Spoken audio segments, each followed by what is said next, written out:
for this invitation and the privilege to hear Professor Gopal Guru. What can I say? Professor Gopal Guru is not only my colleague but somebody I've learned from all the time. But he is the most original and creative mind and political theorist of our time.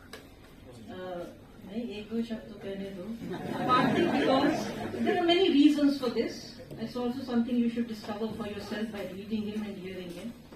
But one of the reasons is that he defies categorization. You cannot, if you ask him, are you a Marxist, are you a liberal, are you a post-colonial, are you, speaking from the Dalit perspective or the feminist perspective, he's all of these and yet none of these, because he's always aspiring from his subject position towards something which would be universalizable.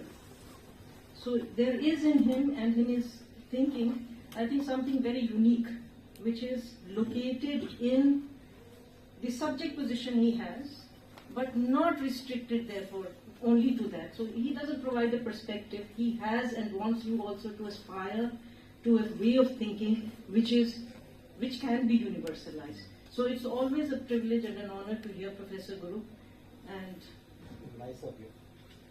All yours. Yes.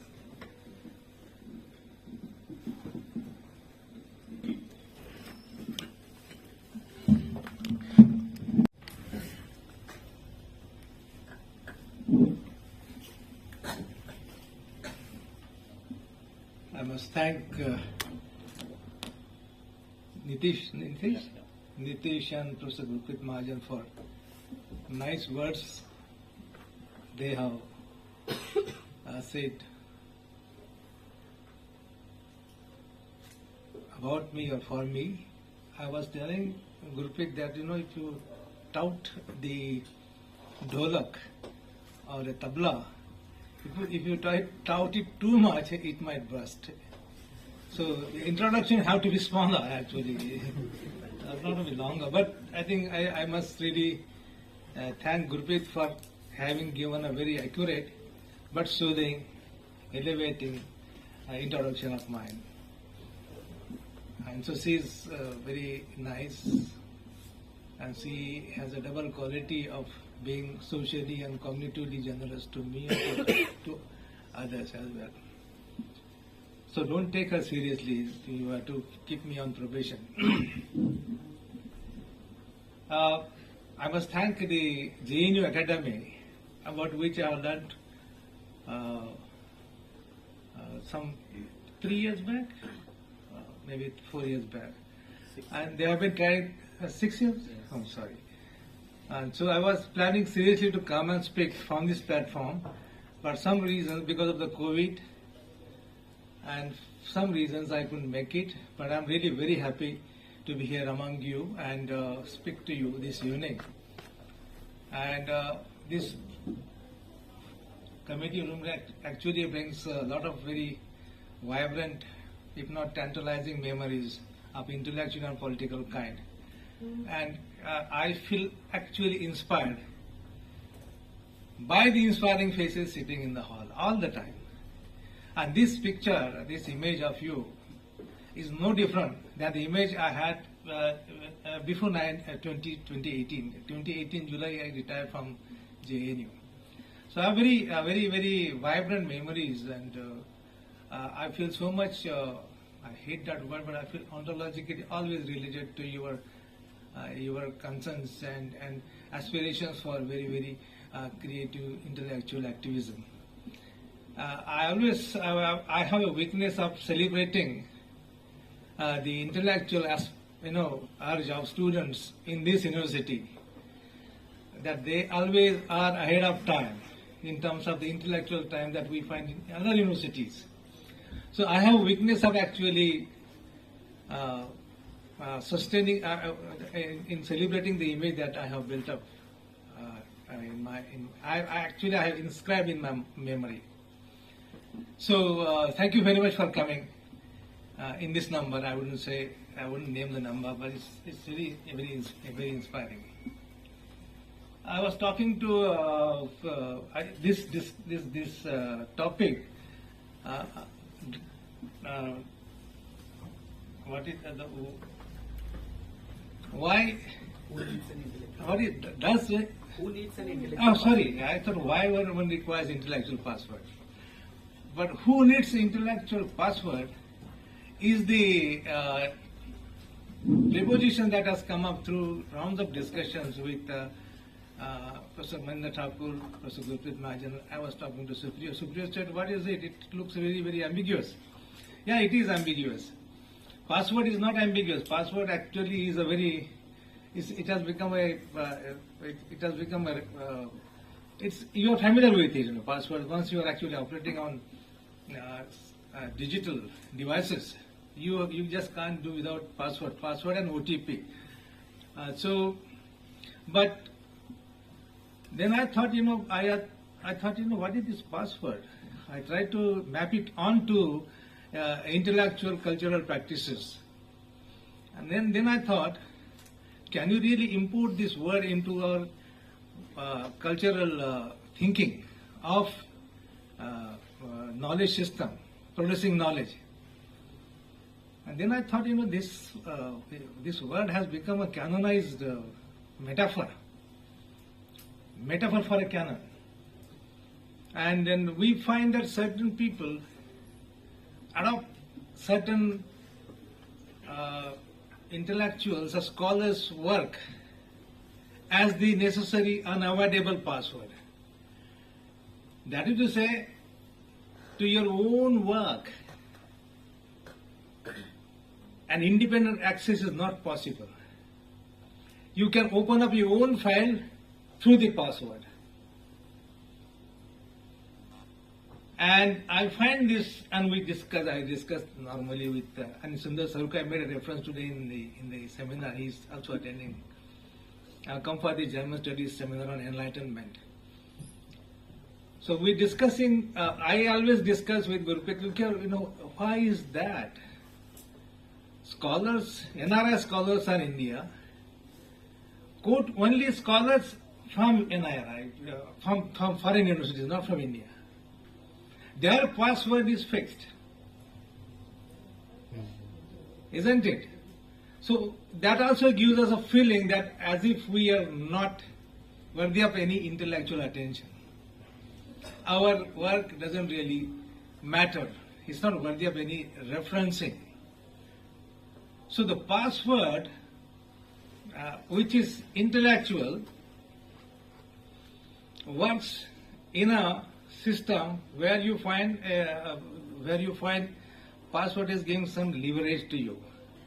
I mean, you get placement, you get you know, all that. But I think then I thought, no, this is not the way we can approach this. This is a very knee-jerk response and reaction to the very concept of password. So I'm using the word concept to password. So password is a concept, not a single isolated strategized word. So that's the first clarification that I thought I would. So it's not a knee-jerk reaction response to the word password, though password has its own function to actually brighten your opportunities the moment you quote somebody who's very famous. And I don't name them, but they are famous, and without them you just can't get jobs. So that's one clarification I thought I would submit to your consideration. Now, there are three questions I would like to discuss in this talk, which I think I will speak for 35 minutes, 30 minutes maybe, and you can just stop me when I'm overshooting my own time limits. Okay, there are three questions. One is, why does one require intellectual password? Now, I'm using the word intellectual. Why you use? It's a technical word. I mean, it's a technical word. Password not open. I mean, through password you establish access to your own file, and that's mechanical. So, but then why intellectual? Intellectual password. The word intellectual is attached to password is because certain people have a what? I wouldn't say habit, but tendency to use cultural symbols in the history, and that becomes a password for them. In the present political time, the activists from all the social sections, I won't name them, it's risky. What is their password? Their password is not a modern political thinker or they are somebody, some cultural symbol who has done some wonders, fought battles and a mythological figure. So those mythological becomes a password. Now we have a different notion of password. Intellectually trained password. The person who has actually acquired knowledge through training, sacrifice, endurance, everything becomes a password. So you can say John Rawls becomes a password because he took about almost 20 years to write that book, Theory of Justice. Started in 59, so and then finished in 71. So that becomes a very, very legitimate password. And it is intellectual because a lot of intellectual investment has been made there. But the same investment is not made when you are invoking cultural symbols. And you also have them in JNU. Do you really require such symbols in JNU when JNU actually is defined in terms of intellectual vibrancy, the field of argument, the site for debate, if not polemics? Why do you require them? Who requires these passwords which are actually culturally embedded into the historical practices of some people? I'm not downgrading them, but there's a problem here. Just find out. So I think intellectual becomes important because it has a different connotation altogether. It has a different significance and importance. So that's why the word intellectual has been brought in. So why one requires password? After all, what is password as a concept? So let me start with what is intellectual password. Then I will discuss who requires the password and why. 3 questions, very simple questions. So there are certain constitutive conditions of the concept of password.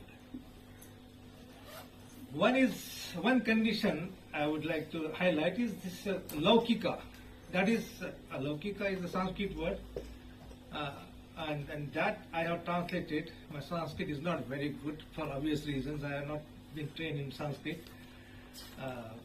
And laukika means a common sense of publicness. Common sense which is also public, and therefore it is lauki. And in this particular publicness of the password, intellectual password means representation, imitation, and even allegiance to the body of specialized knowledge that is consolidated in an omnibus. An omnibus is an intellectual, it's a tower, it's a minar. A minar in history, are symbols of power. That a Raja has heard minar, you Char Minar, for example. And you can just, swap over. So omnibus, our scholar also has become a minar-like thing. So, these imitations, allegiance to the body of specialized knowledge that is consolidated in an omnibus of a scholar. Intellectual password, thus, is a sort of claim that tends to impose discursive closure. I'm just using these words, that tends to impose discursive closure on the cognitive map of those who are actually imitating. So my suggestion is that should we really imitate somebody's scholarship, somebody's book, or pay unconditional allegiance to that particular book? It's an ethical question I'm posing. I don't have an answer, but I'm just posing this question. So this is one closure. Password is a discursive closure on your cognitive map. You stop thinking independently, autonomously. You are following somebody's out of imitations and allegiance as a bhakta. So this one, and then there is also a closure or disciplining on methodological practices such as referencing that has already been exhausted in the omnibus.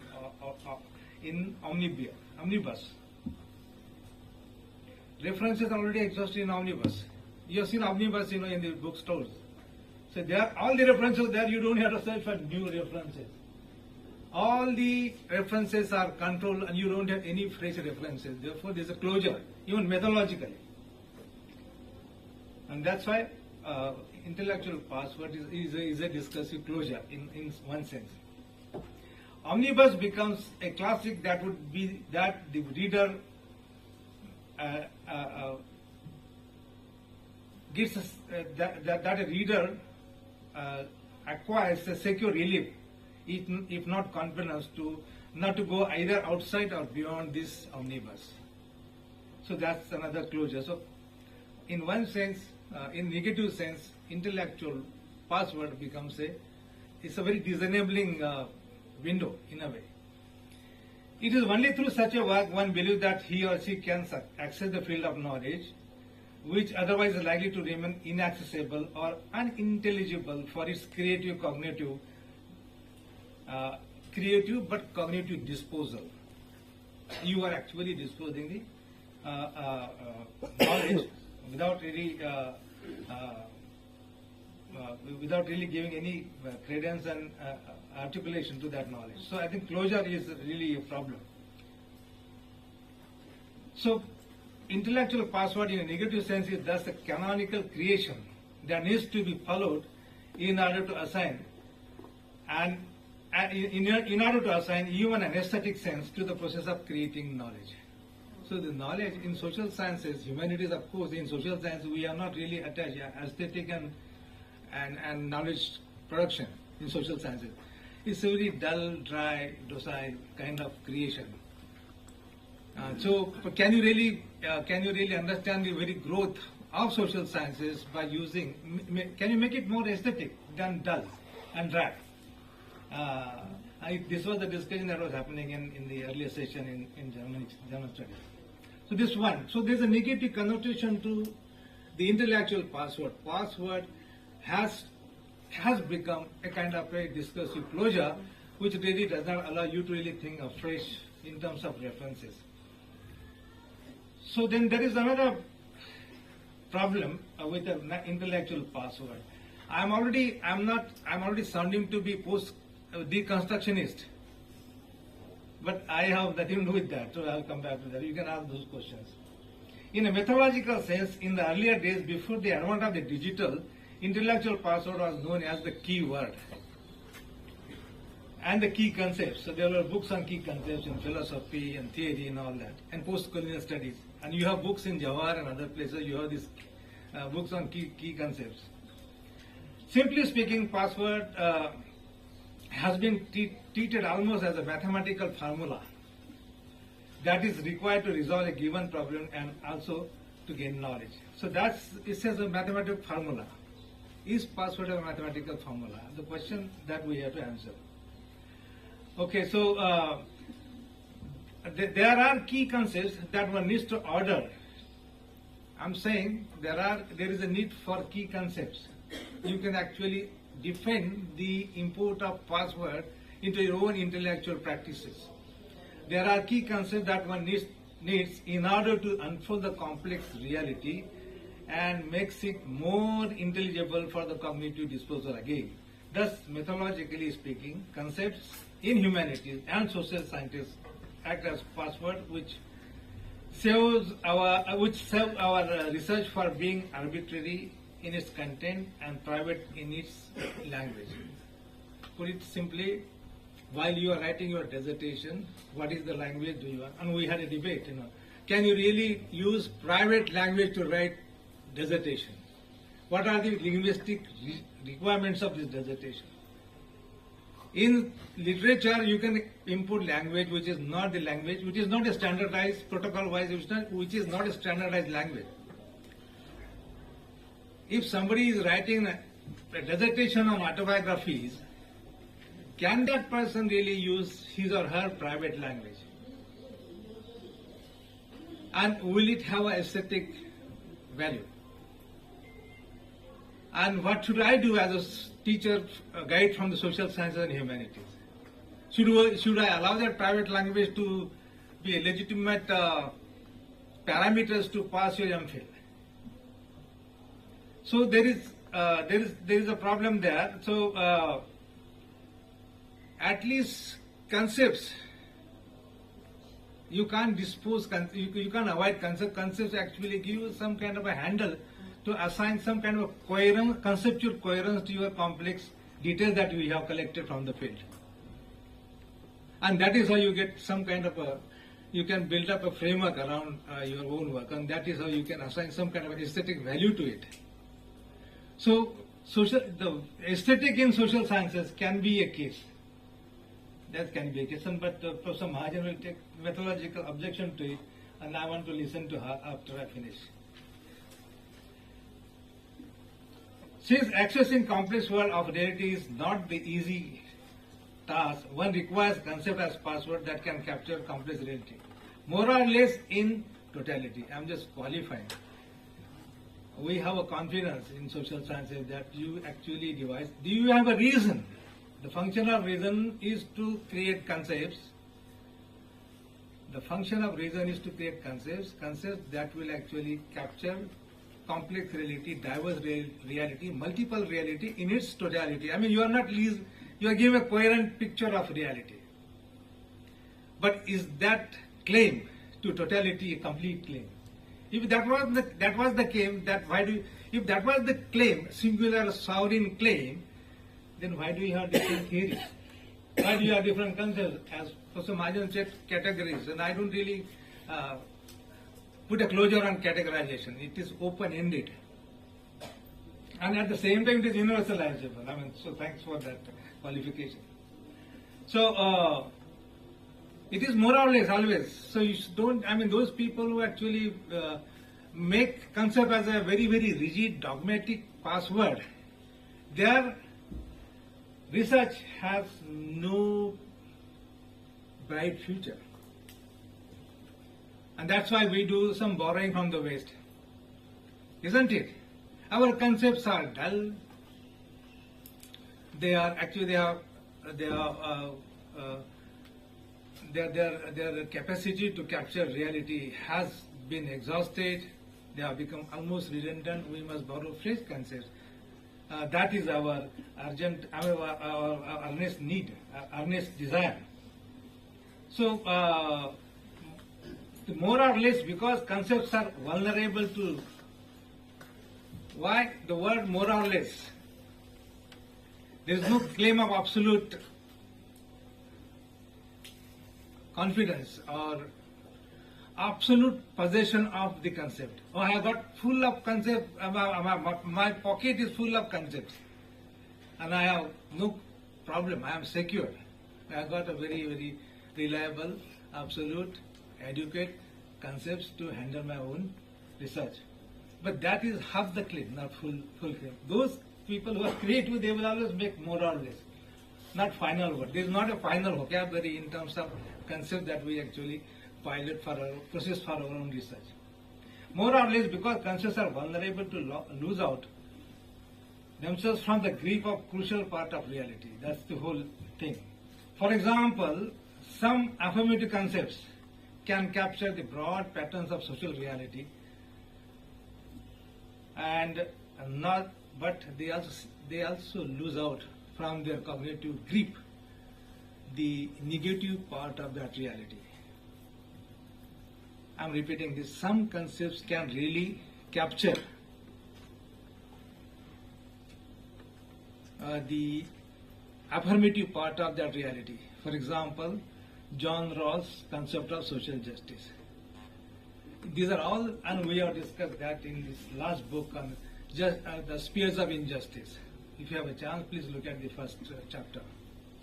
Why we are arrogant and less reverent to Professor John Rawls?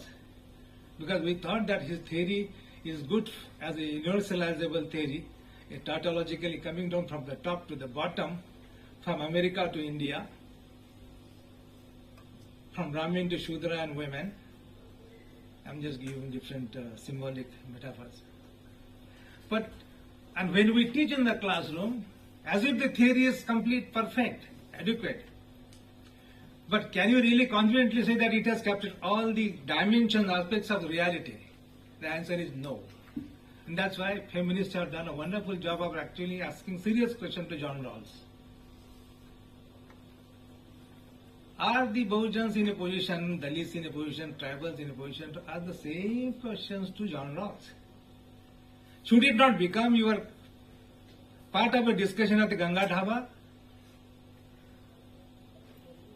I mean, you should all be restless, impatient about these questions. That's an ethical challenge that one has to face. I'm just quoting 77. When we were participating in the election debates, I was and she was speaking, she and Nirja. We were audience. So people would go, candidates will go with books in their armpits. In one arm were Picasso, the other arm was Lenin and Marx. Yeah. So we were all gripped with that, and so we were all drawn into this vortex of intellectual activism, high level of intellectual activism. And I don't want to name the stalwart scholars leaders then. So, can we have a theory? Can we have a theory of injustice, for example, that will flow from the theory of justice? The answer is no. Because in this theory of justice, the assumption is that there is injustice in American society. But that the concept is, can it really approximate to the level of becoming a concept of injustice? It cannot, because it is assumed already into your tautological logic. So our intellectual challenge, or your challenge to provide alternative intellectual password of injustice, is to actually find out what is the vocabulary that is there at your disposal to produce theory of injustice or theory of inequality. And that is how we have to actually see our own thinking in terms of theory. So that's one problem. There's one critique of the concepts that are affirmative in nature, and they hardly capture anything that is negative. So do we really require a negative conceptual language to capture, make sense of reality that surrounds us today in terms of feminism, casteism, communalism? These are all core issues, along with environmentalism and things like that. So this one, do we really require an alternative intellectual password? It's not a cognitive disposal of word now. I'm trying to recover it, accommodate it. So this is the methodological challenge. Now the more sensitive part of my talk. Can I go for another 10 minutes? Okay. Who requires an intellectual password is a very subjective question. A subject question is not bad, it's fine, as long as it is also defendable universally. It is universalizable. So let's see. Let's ask the negative question. Who does not require password? Let's start with the negative question. Obviously, a scholar who is self-referential doesn't require a password. You find, and when I was the editor of, I'm sorry, I'm just quoting just for first time and last time, I would see a scholar quoting himself or herself only. If that was the case, why did you write a paper? Self-referentiality. That's one ethical problem. Or put it differently, Bhudeva doesn't require a password because he himself is a password. And we have Bhudeva who has been historically, traditionally Sanskrit given to us. So those people don't require. I mean, those people who actually have produced Mahavakya, there's nothing outside and without Mahavakya. the ultimate Brahma Vakya. So you don't require that. That person doesn't require password. Following the enlightenment symbolism, I might make this point tomorrow because I'm going to speak tomorrow. Sorry, just not advertising, but I'm going to speak tomorrow. Following enlightenment symbolism, we may argue that does spider require a password? And borrowing from outside. Spider, that creature, has created borrowed energy from outside to wave a beautiful web.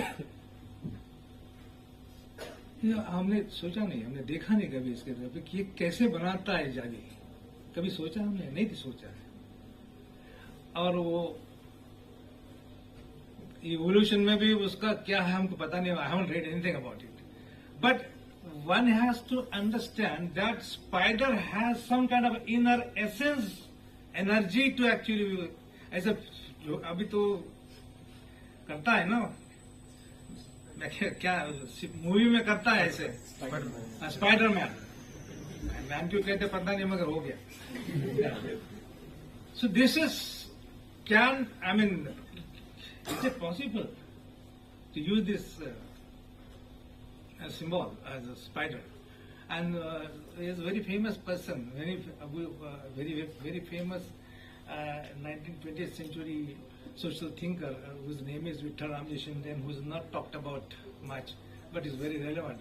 He says all the Dalits, women, tribal should become intellectuals, borrowing from, getting inspiration from the spider. Spider doesn't really borrow. But this appeal was made to spider because there were no resources available in terms of the Brahmanical system that actually brought in closure. So that was the appeal. But I think spider, of course, is difficult. I don't know. I don't want to answer this question. I would like to know from you. Do we need to borrow from outside? Is the question. And my answer, I'm skeptical about it. I have my own answer. No, we can't. We have to borrow. Now, what we borrow is a matter of cognitive judgment that we have to take. Another very sensitive symbol I would like to use is Eklavya doesn't require intellectual password. But I don't know. He also, I just read, he also required the imaginary password. Like he also built up he had the image of Dronacharya in front of him, and using that image, some bust or something, he actually created an image of Dronacharya and he learned. And he became a better archer than Arjuna. So that's it. But that's, as Matilal would say, B.K. Matilal is a philosopher, that how far these symbols are available to you for your own intellectual, giving intellectual age to your imagination, sharpen your imagination, because the authenticity of these symbols are historically not possible, but they are ironically widely true, held to be true. Can you take that position? Professor Matilal is skeptical about this.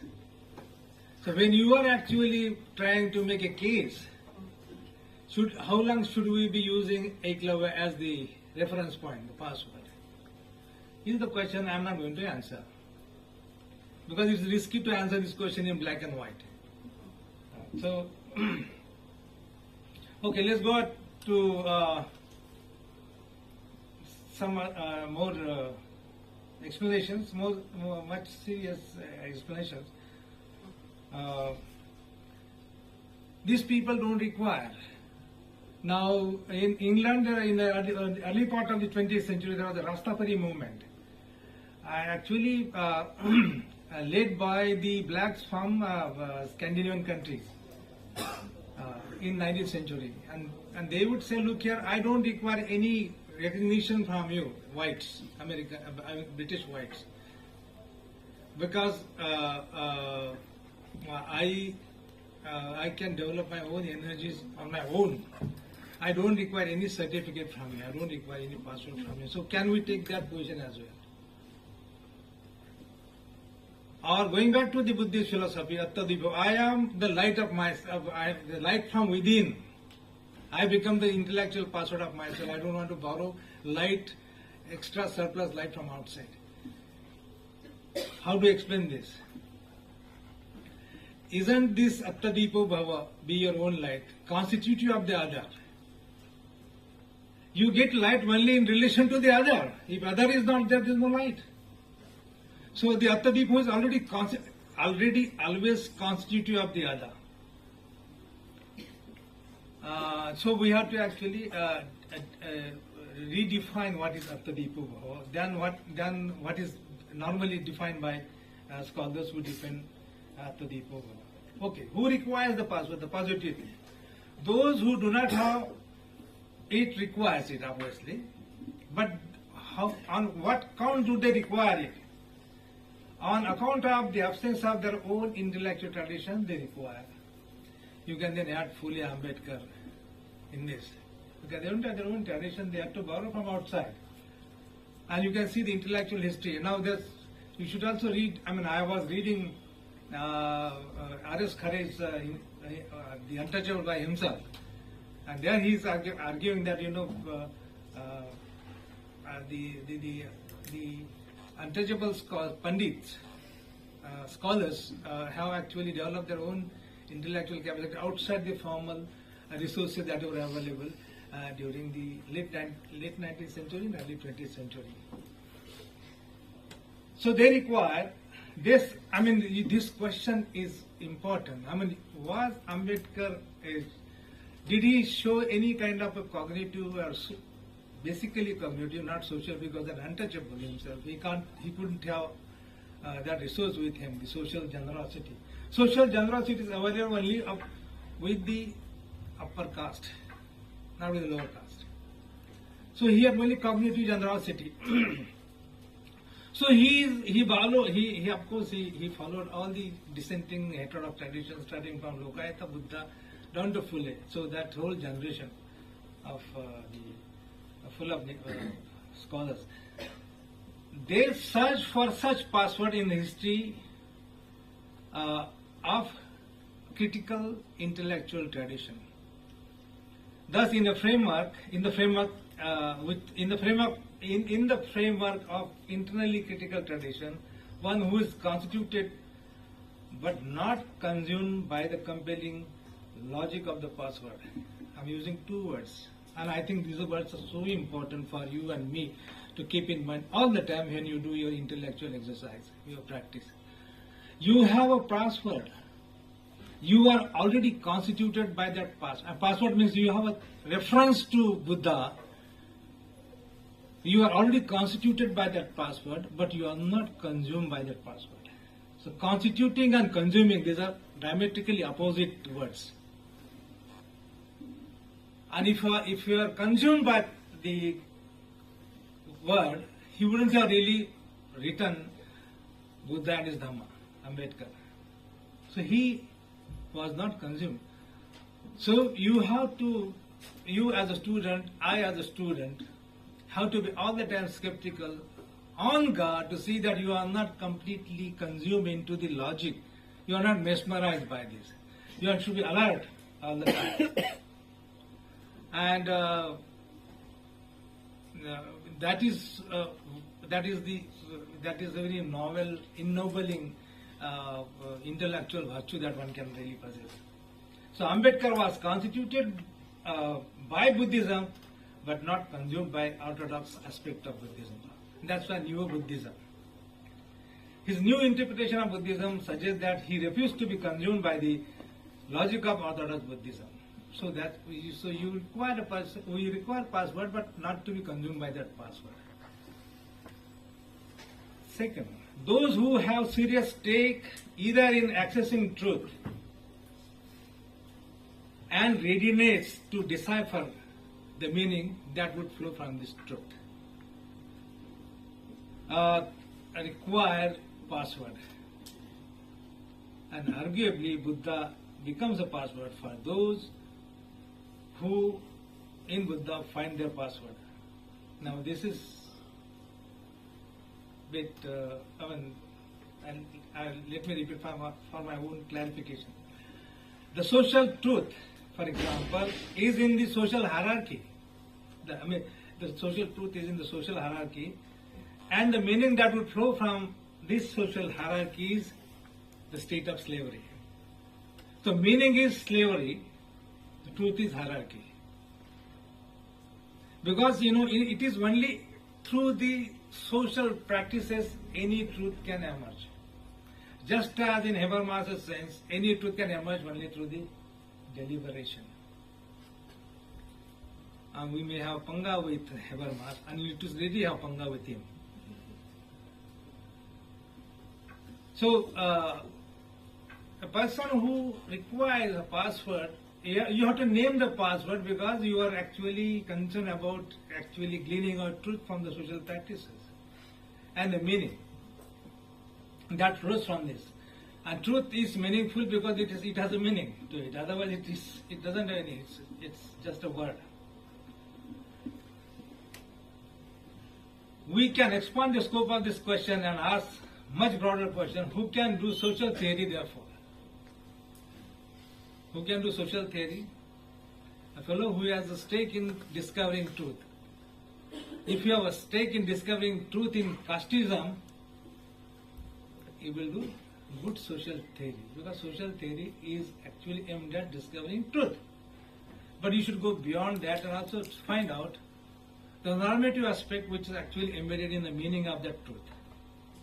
And therefore, this is the normative aspect which will enable you to do moral theory, normative theory, for example. So social theory is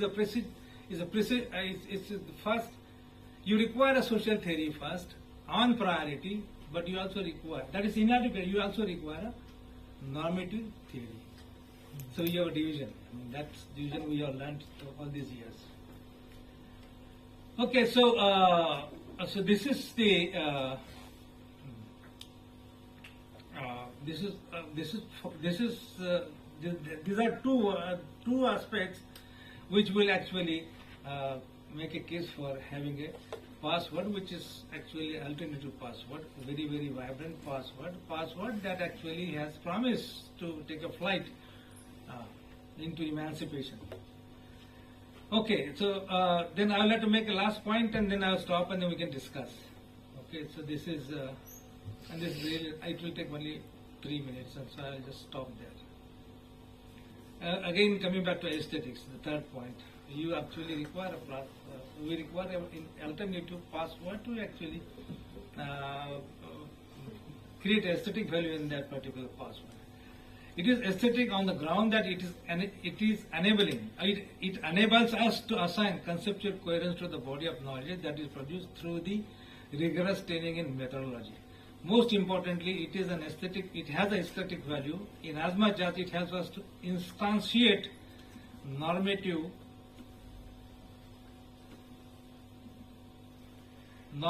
aspiration of common people. Thus, the concept like dignity, equality, and justice have a normative rather than intellectual thrust. So I am also qualifying now. There is a difference between being intellectual and being normative. We didn't. Now I am going from intellectual to normative aspects of the password. I am introducing a kind of hierarchy, thus putting normative above the intellectual. This is because intellectual practice is likely to be amenable to its diverse and perhaps intersecting meanings, such as fashion, fascination versus fate. Intellectual people can be fashionable. They can also be fascinated. So, but can they be normative at the same time? I am not very sure about it. They can be, but they are actually in fascination. There's a bad philosophical modernity and there's a good philosophical modernity. I'm just using this word. Fashion becomes a bad modernity. Fascination is slightly better because it is it actually is based on the rigorous, well-trained, argumentative capacities of the people who are fascinated by the force of argument. So fashion is a trend. Fashion is a trend. So do you want to be fashionable in doing research, or you are fascinated, or you are doing research because it is your fate. You just can't avoid it. Not a resigned fate, very active fate. Fate, in a Hegelian sense, fate which is very active. It makes you active, not resigned. Oh, क्या हो गया पता नहीं. अब अभी खत्म होगा, गड़बड़ हो रहा है इधर. अल्लाह माफ कर देगा. अल्लाह सही कर देगा. That's a metaphysical. Fate is not metaphysical here in this sense. Fate is very active in terms of actually making claims on you as an agency. Fate is making claim on you as an agency, forcing you, motivating you to act. Act in terms of not giving slogans or not imitating others, but being agile to the responses, challenges that are actually in front of you. So I have a long discussion on what is fashion, fascination, and fate. I will not talk about it at the moment, but just make a small point. While fascination takes epistemic flight into an abstraction without sufficient basing itself on the ground level reality, such fascination, to quote Ambedkar, would help only raising dust. Fascinations, intellectual flight into abstraction, empty universalism would help us raising only the dust rather than level. जब भवंडर आता है तो सिर्फ क्या धूल उड़ता है ना, जमीन तो वहीं रहती है. तो हमारा इंटरेस्ट जमीन को उठाने में है, डस्ट को नहीं. And your therefore password has to be that strong enough to see that you not only raise dust of slogans, rhetorics, empty as they call, don't reduce any thinker to, as they say fashionably, what is freely floating empty signifier. Does it make any sense to you? It doesn't make any sense to me, but that's very fashionable. So I think I'll stop here. Thank you so much for your question.